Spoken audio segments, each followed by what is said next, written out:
আমি শুরুতেই মাসুদ কামাল ভাই আপনার কাছে জানতে চাই, একদম শুরু থেকে আমরা সরকারকে যেভাবে দেখছি, এত অল্প সময় নির্বাচনী প্রতিশ্রুতি বাস্তবায়নের দিকে মনে হয় সর্বোচ্চ গুরুত্ব দিচ্ছে।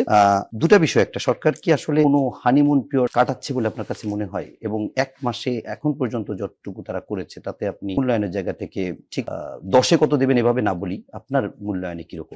হানিমুন পিরিয়ড বলতে কোনো পিরিয়ড নাই, কিছু নাই।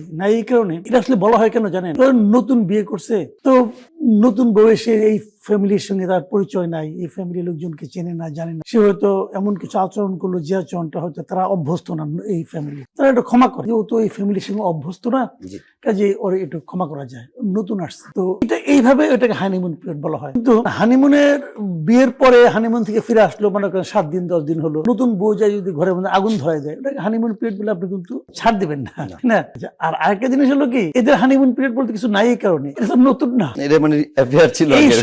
এই সরকারে যারা সদস্য আছেন, যারা লোকজন আছেন, যে পার্টি আছেন, এই পার্টি বাংলাদেশকে খুব ভালোভাবে চিনে, বাংলাদেশকে চিনে, বাংলাদেশের মানুষকে চিনে, হ্যাঁ, এবং বাংলাদেশের মানুষ এদের সম্পর্কে একটা ধারণা রাখে। ওনারাও জানেন ওনাদের কি করতে হবে, ওনাদের মূল লক্ষ্যটা কি ছিল। যে বিএনপির আগে যে সমস্ত বদনাম ছিল, যে সমস্ত জায়গায় বিএনপির ব্যাপারে মানুষের সন্দেহ ছিল, প্রথমত এই বদনামগুলি দূর করা, তারপর তারা যা করতে চান সেটা করার পক্ষে, করার ফেভারে কিছু কাজ করতে চান। এই তো মূল ঘটনা। এক মাসে তো কোনো কিছু বোঝা যাবে না।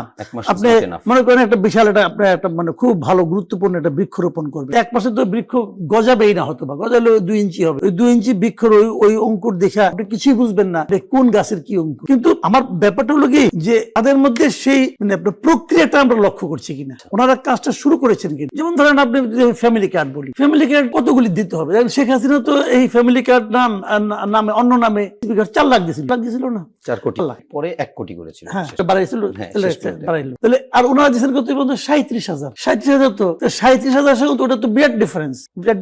এখন কি আমি এটার সঙ্গে এখনই কম্পেয়ার করা শুরু করবো?